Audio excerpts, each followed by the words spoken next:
Jadi resepnya di situ. Sopo sing pengen rezeki yang grojok, ya harus grojok sama orang lain. Al pelitu wal bakhilu, rezekinya nanti ya pelitu wal bakhilu. Walaupun kelihatannya angkanya banyak ya. Rekening di bank sekian, banyak itu. Tapi rezekinya dia akan sempit, gak bisa ngerasakan dia. Gak bisa ngerasakan. Sementara ada orang yang dermawan, walaupun uangnya sedikit, saldonya minim, tapi dia merasakan itu nikmatnya luar biasa. Allah. Assalamualaikum warahmatullahi wabarakatuh. Alhamdulillahirabbil alamin. Allahumma shalli ala Muhammad wa ala ali Muhammad. Semoga apa yang disajikan bermanfaat untuk kehidupan kita semua. Sukses dan selamat dunia akhirat. Allahumma amin. Bismillahirrahmanirrahim. Alhamdulillahirabbil alamin. Allahumma shalli wa sallim ala sayyidina Muhammadin miftahi babi rahmatillah adada ma fi ilmillah salatan wa salaman daimain bidawami mulkillah wa ala alihi wa sahbihi. Allahumma salli ala sayyidina Muhammadin salatan taftahu biha lana futuhal arifin wa tufaqihuna biha fid din wa ala alihi wa sahbihi. Assalamualaikum warahmatullahi wabarakatuh. Alhamdulillahirabbil alamin. Segala puji hanya bagi Allah Subhanahu wa taala, Tuhan semesta alam. Allahumma shalli ala Muhammad wa ala ali Muhammad. Ya Allah, berilah rahmat-Mu kepada Nabi Muhammad dan kepada keluarga Nabi Muhammad sallallahu alaihi wasallam. Judul babnya Fadl. Kita ulangi lagi, Fadl. Allah itu punya dua sifat. Ada Fadl, ada Adil. Fadl itu artinya serba lomo kalau bahasa Jawa. Pemurah bahasa Indonesia. Sisi kedermawanan. Ada satu lagi Adil. Adil itu sisi keadilan. Sesuai hitungan. Ya, adil itu sesuai hitungan. Contoh yang paling gampang, karyawan kerja dari pagi sampai sore selama sepekan. Gaji hariannya 100.000, hari Ahad libur. Berarti kerjanya berapa hari? 6 hari. Kalau 6 hari dia masuk dapat gaji 600.000, berarti bosnya benar atau enggak benar? Benar. Adil atau enggak adil? Adil. Kenapa? Sesuai hitungan. Kalau dia kerjanya 6 hari, harusnya dapat gajinya 600, ternyata dia masuknya cuma 2 hari, hari Sabtu digaji 10 juta. Saya mau nanya, ini bosnya adil atau pemurah? Pemurah. Ya, lomo ya. Dermawan. Nah, Allah Subhanahu wa taala terhadap hamba-hambanya, Allah menerapkan 2 hal itu.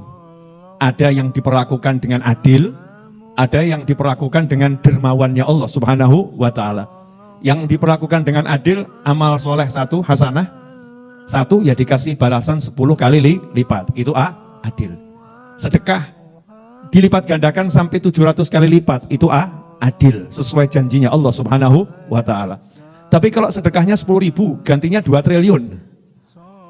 Ini adil atau dermawan? Dermawan, itu namanya fadl.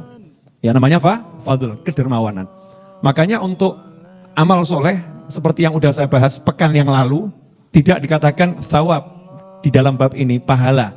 Tetapi para ulama lebih suka pakai istilah fadlul ilim, fadlul tahajud.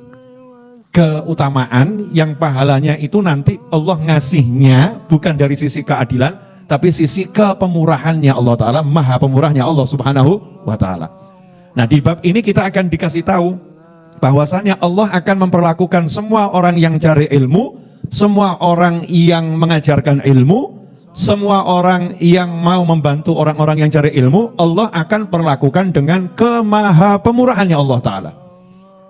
Allah akan serba lomo sama dia. Allah akan serba dermawan sama dia. Contoh, kisah nyata. Ya kisahnya nyata. Pelayannya Habib Umar bin Muhammad bin Salim bin Hafid. Matta'anallah bituli hayati. Semoga Allah memberi kita kenikmatan dengan panjang umurnya Habib Umar bin Hafid. Amin. Ini kisah saya dengarkan langsung dari ceramah beliau lebih dari 16 tahun yang lalu. Ya, ceramah beliau lebih dari 16 tahun yang lalu. Alhamdulillah, lebih dari 16 tahun yang lalu, jelek-jelek begini, ngerti bahasa Arab. Didik-didik ya tahu bahasa Arab sedikit-sedikit. Insya Allah nggak salah lah, insya Allah nggak salah. Jadi Habib Umar bin Muhammad bin Salim bin Hafid di pondok pesantren Darul Mustofanya di masa itu, kurang lebih ya sekitar berarti 18 tahun, 19 tahun yang lalu, punya beberapa pembantu yang khidmah di majelis. Pembantu yang khidmah di majelis. Betul-betul melayani majelis. Namanya orang khidmah itu ya, kalau ada rezeki kiainya ya dikasih tempelan, nggak ada ya tetap dapat pelayanan macam-macam, ya makan, minum dan lain sebagainya. Tapi nggak pernah ngarep, nggak pernah berharap dari kiainya, dari ustadznya, dari habibnya, dari gurunya sesuatu. Tapi khidmah, melayani betul. Itu namanya orang khidmah. Nah kalau udah hitung-hitungan, wah aku rekoso, sasi kok digaji mung sak yuto gitu, Pak Yai ranggenah, Habib ranggenah, Ustadz ranggenah. Ini bukan khidmah, namanya karyawan. Ya namanya karyawan. Tapi kalau orang khidmah nggak pernah lihat uang, dia khidmah betul. Khidmahnya bukan pada Habibnya, pada kiainya, Ustadznya, gurunya. Khidmahnya kepada Allah Subhanahu wa Ta'ala lewatnya gurunya tersebut. Nah, ini ada yang khidmah pada Habib Umar bin Muhammad bin Salim bin Hafid di pondok pesantren Darul Mustafa tempo dulu.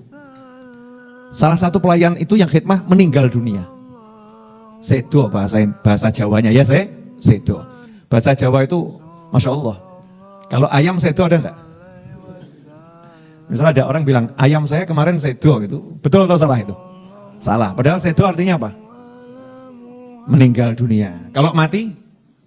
Nah, pitikku mati, betul ya? Ayam saya mati. Kalau bahasa Indonesia ya ada mati, ada meninggal dunia. Ya rodo alus meninggal dunia. Masa ngomong itu teman saya kemarin mati, itu kan gak enak loh ya. Nah, teman saya kemarin meninggal dunia. Nah ini meninggal dunia. Pelayannya Habib Umar bin Hafid meninggal dunia.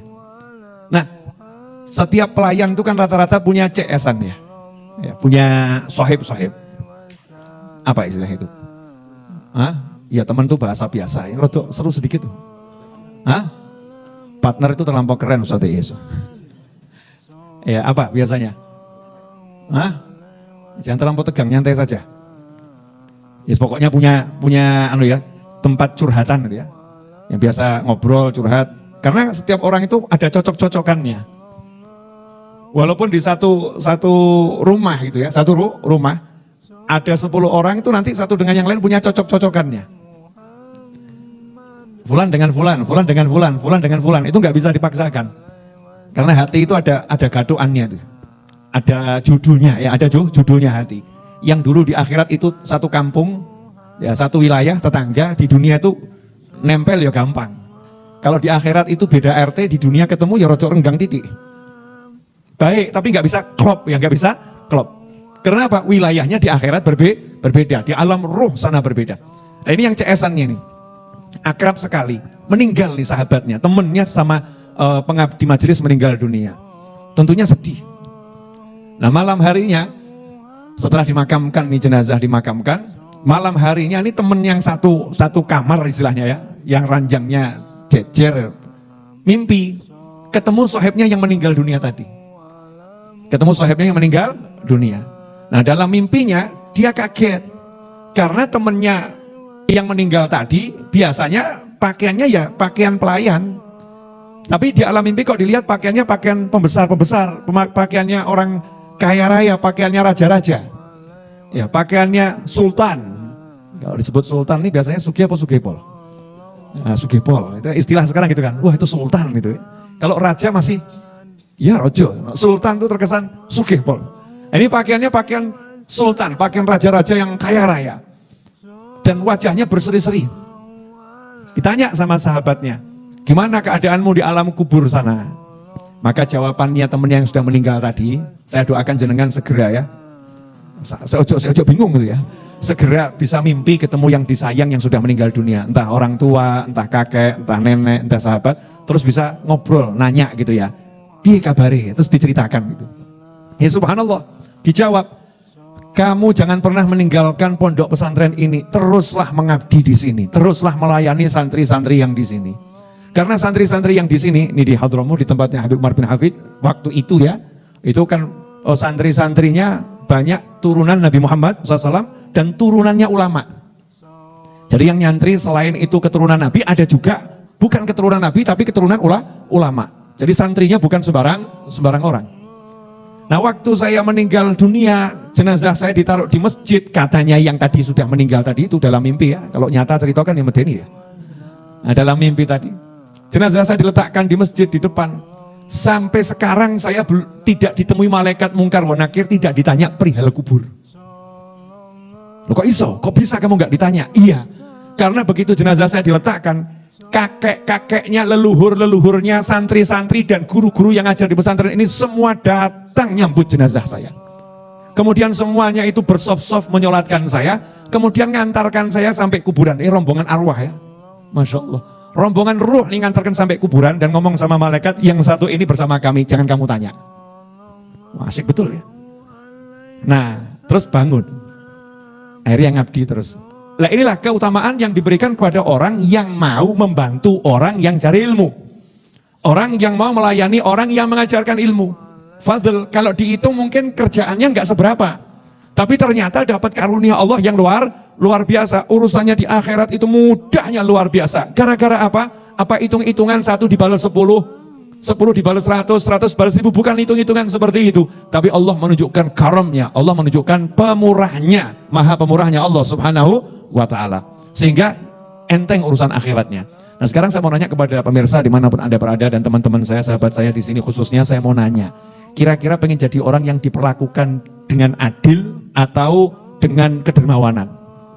Pilih mana?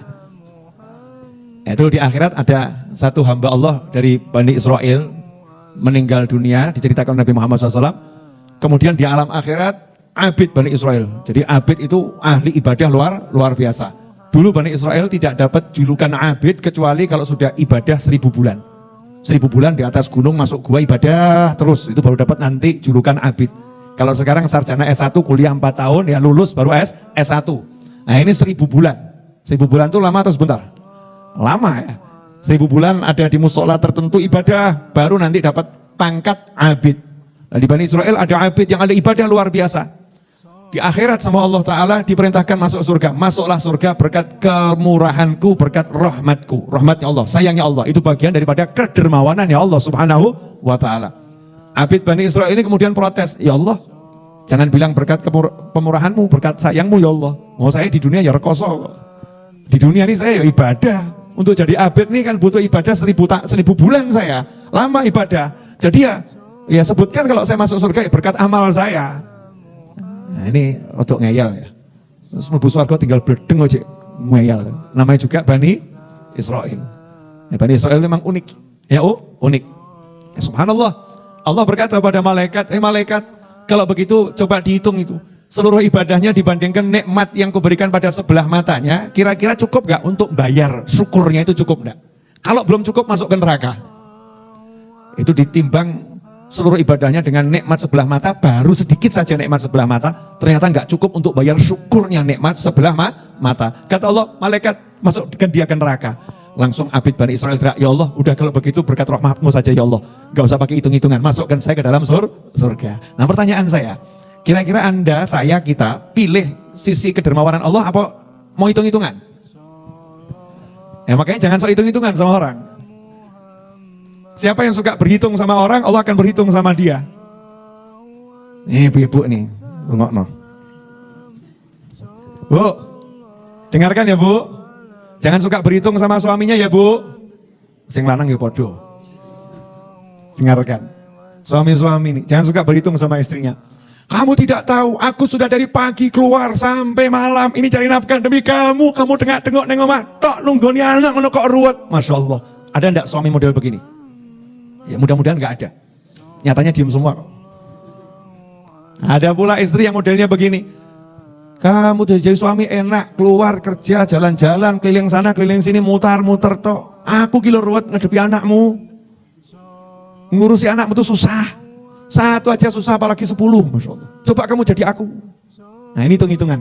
Ini yang suka hitung-hitungan, nanti Allah juga hitung-hitungan sama dia. Jadi kalau kita nggak mau dihitung-hitung sama Allah, sama orang lain juga jangan hitung-hitungan. Kalau kita mau dapat fadlnya Allah, kedermawanannya Allah, maka kita harus punya jiwa yang dermawan pada siapapun. Nggak mungkin kita dapat kedermawanannya Allah, kalau kita juga nggak dermawan sama orang lain. Jadi resepnya di situ. Sapa sing pengen rezekine grojok, ya harus grojok sama orang lain. Al pelitu wal bakhilu, rezekinya nanti ya pelitu wal bakhilu. Walaupun kelihatannya angkanya banyak ya. Rekening di bank sekian, banyak itu. Tapi rezekinya dia akan sempit, gak bisa ngerasakan dia. Gak bisa ngerasakan. Sementara ada orang yang dermawan, walaupun uangnya sedikit, saldonya minim, tapi dia merasakan itu nikmatnya luar biasa. Allah gerojok nikmat ke dalam hatinya. Nikmat itu gak butuh duit tuh. Makanya sungguh kasihan manusia yang menghitung nikmat berdasarkan angka. Sakno. Berdasarkan benda, kesian. Karena Allah ngasih nikmat itu maha pemurahnya Allah dan Allah adil. Gak lihat yang kaya, gak lihat yang miskin. Tempatnya hati. Hatinya orang kaya sama orang miskin sama enggak? Ya tergantung. Tergantung takwanya. Tergantung takwanya. Nilainya takwanya yang semakin bagus, yaitu hatinya semakin bagus. Tapi standar hatinya sama. Mau kaya, mau miskin, mau rakyat jelata, mau pejabat, semuanya sama. Standar hatinya. Dia bisa mendapatkan nikmat dari Allah Subhanahu wa ta'ala. Makanya kalau kita pengen dapat nikmat dari Allah ta'ala yang banyak, kita juga harus lomo. Masih ingat ceritanya Bani Israel yang suka ngutangi orang itu? Tapi jangan ditiru ya. Nah, di Bani Israel itu ada rentenir. Jangan niru ya. Jangan jadi rentenir. Naudzubillah min dzalik. Ada rentenir, tapi rentenir bijak. Rentenir bijak. Bijaknya boleh ditiru, rentenirnya jangan. Dia itu buat catatan, buku besar gitu ya. Beserta nama, alamat, tanggal utang, jumlah hutang, ya. Terus pembayarannya bagaimana. Nah, kalau ternyata dia lihat yang dia hutangi ini orangnya hidupnya susah. Hidupnya susah. Langsung di bagian belakang dia tulis lunas, nggak ditagih. Ajib ya. Yang bagian ngutang-ngutangi sanggup niru. Begitu dilihat ini kok yang berhutang hidupnya susah, ekonominya amblek gitu ya, jelungup ekonominya delosor, langsung sama dia dilunaskan, lunas, nggak ditagih. Yang dia bilang hutangmu lunas, sehingga nggak punya beban orang ini. Alhamdulillah. Tapi kalau ternyata memang punya duit, ya ditagih sama dia. Ditagih dan ada plusnya. Yang ditagih ada plusnya. Ini nggak boleh nih. Naudzubillah min dzalik. Jadi satu sisi dia punya sifat baik, melunaskan hutangnya orang-orang yang nggak bisa bayar. Di sisi yang lain dia punya sifat yang nggak baik karena dia jadi rentenir. Nah, orang tadi akhirnya menjelang ajalnya wasiat. Menjelang ajalnya wasiat gitu. Nanti kalau saya mau ngomong meninggal nggak enak, orang rentenir mati aja gitu ya. Katanya dia, nanti kalau saya mati tolong dibakar tubuh saya terus abunya buang ke laut. Saya takut sama Allah. Jadi ini rentenir bijak betul ya. Ngerti dosanya akeh wedi loh. Tahu dosanya banyak dan takut mati. Orang sekarang ini kita ini ngerti dosanya akeh awake dhewe ini. Kita ini dosanya banyak kayak ora wedi mati loh ya. Dosa kita ini banyak tapi enggak takut mati ya. Naudzubillah min dzalik. Dosa kita banyak enggak takut meninggal dunia, enggak takut menghadapi maut. Sementara ini rentenir tadi takut. Singkat cerita, rentenir tadi akhirnya diampuni sama Allah Ta'ala semua dosa-dosanya. Dimasukkan dalam surganya Allah Ta'ala. Karena apa? Ya, sebagian kisah karena dia takutnya sama Allah Subhanahu wa Ta'ala. Tapi dalam kisah yang ini bukan masalah itu. Masalah apa? Karena Allah merasa malu untuk tidak mengampuni dia karena dia dermawan kepada hamba-hambanya Allah Ta'ala. Ini orang dermawan. Dia nggak hitungan sama orang yang susah-susah. Masa ketika dia susah saya hitungan sama dia? Sama Allah diampuni dosa-dosanya gara-gara kedermawanannya. Karena dia nggak perhitungan sama orang lain, Allah juga nggak ngitung amalnya. Sedikit amalnya diterima, banyak dosanya diampuni sama Allah Ta'ala. Allah gunakan fadlnya, sisi kemurahan Allah Subhanahu wa Ta'ala. Jadi kalau kita diperlakukan sama Allah dengan kemurahannya Allah, ini enak atau nggak enak? Enak ya? Enak. Nah, kalau kita pengen dapat kemaha pemurahannya Allah Subhanahu wa Ta'ala, maka kita harus tahu ilmunya. Makanya kitab At-Targhib wa Tarhib ini bab yang dibahas pertama kali adalah fadl, kemuliaannya ilmu. Dan berbagai kemuliaan yang Allah berikan kepada orang yang cari ilmu, orang yang alim. Itu yang dibahas dulu. Karena kalau udah tahu ilmunya, akan terbuka gerbang-gerbang menuju ya kemurahan-kemurahannya Allah yang luar biasa.